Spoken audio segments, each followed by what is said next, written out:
O te whaatalo whātu lau whaafonganga le nei tai au, mā lole soifua manuia, o Talafo ala Radio Samoa. Wa toe tolo po le whaato e senga ni usila I tangata Pasifika, no fuafua e whaia I le whaai unga o le vaiaso nei. O le aso to na I le ana tu umai I ai le whaato e senga aloa ia ni usila a nga I tangata Pasifika uma na a fia I whainga whailonga lanu. I vaitau o le awhi iwa se lau fitu se fulu. I se whaasila silanga me le minista o tangata Pasifika, au Peter William C. o ana po, o le toe tuu atu I tua o lea sauninga wa whaia lea ona o le wha mua o le saunga le mua o tātou tangata. A o ilo ai le ono a awhia o Wellington nei le koviti. O le whaiunga sili lea, a wā lava le pui o le atunu atoa, ma ua whailoe au pito, ua toe whaatu langa nei e lana matanga luenga whaapea nisi o au nanga le malo, le nei whaato e senga aloa ia. O se taimi o iluma wa mauti noa le saunga le mua ma whaamalia ina umai tu e whaataua mo tangata o le a wai le nei sauninga, o le ato e longo mai ai loa le aso, o le nei whaato e senga aloa ia. A o iai Wellington nei le vaenga lua o lapata ingol koviti, ua o se toe whawhangu I ona tangata e wha o ngā le COVID Tracer app. O le tulai ono ana nafi le fiafi le ana amata wha mamalu ai le vaenga lua o lapata inga mo Wellington. A o so e su ele ono a awhio lana community mai se tasi o case mai sini au se talia. Le ua wha amaonia ele mai a asia I a ai I le wha ai unga o le vaiaso. A o so e su e no fuanga na asia e lea case mai au se talia. Ua wha iloa le pule nuu Andy Foster.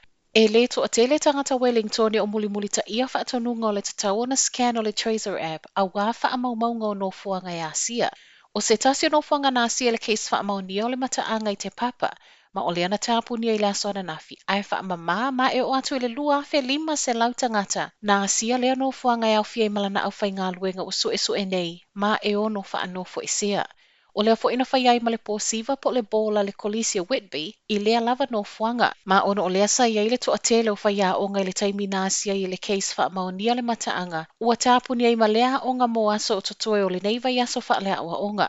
Tele isi no fuanga au fia I mawhale ainga nāsia le case wha maonia. Ua wha ai loa mawhautua ina tangata sa iai nei no fuanga a ngai mo siaki I se taimi vave. To a whātangata e wāwala lata so tanga ma le case wha maonia to a lua mai Palmerston North, ma leisi to o lua mai Tauranga, ma I whai unga o lātou ulua I siaki o koviti na whaiana nafi, e negative uma.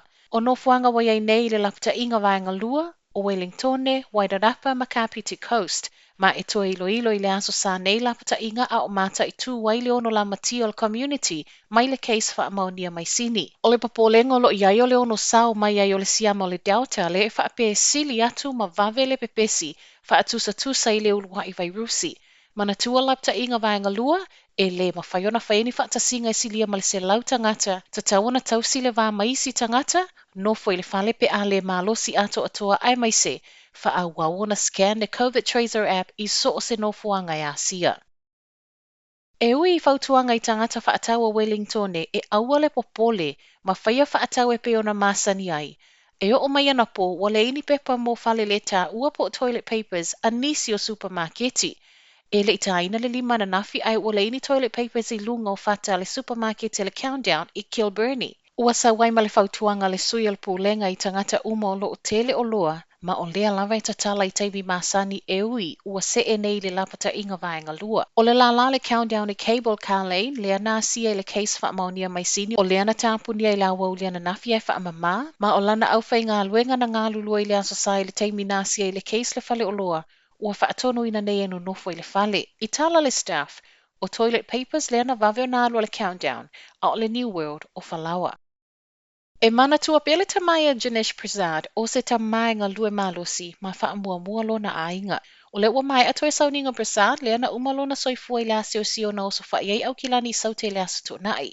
O Prasad sa wha mo iei lona ainga mai fiti I le au mawai I New Zealand I lona visa whai ngā luenga. Ma o lona maliu ua whesilingi ai nei fo I male wha awau na nonofo I New Zealand o la nā vā male whanau to o lua se fulu tolu ma le se fulu tausanga. Sau no ele min staff I malanga inga Chris wha foi o le awhi longo na I pia lona ofisa ma le ainga wha no wha atatau I lo lato no nofo ai I nei.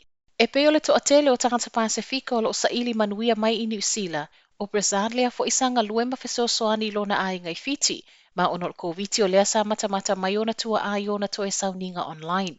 E se mail fesosoani o le malo na mo I wha iloa mo le ainga Prasad I la matanga o le vaiaso, E tusa ma le se lau afe tā la fe sosoani tupe na maua I lunga o le kewe le tol mole aingo Brazad. Ma tala mule mule o le tai au, ua ta utino le sa avea ma ta ita I le National I lona upu le angaino o se tasi o sui o la latou lava whaafale tui.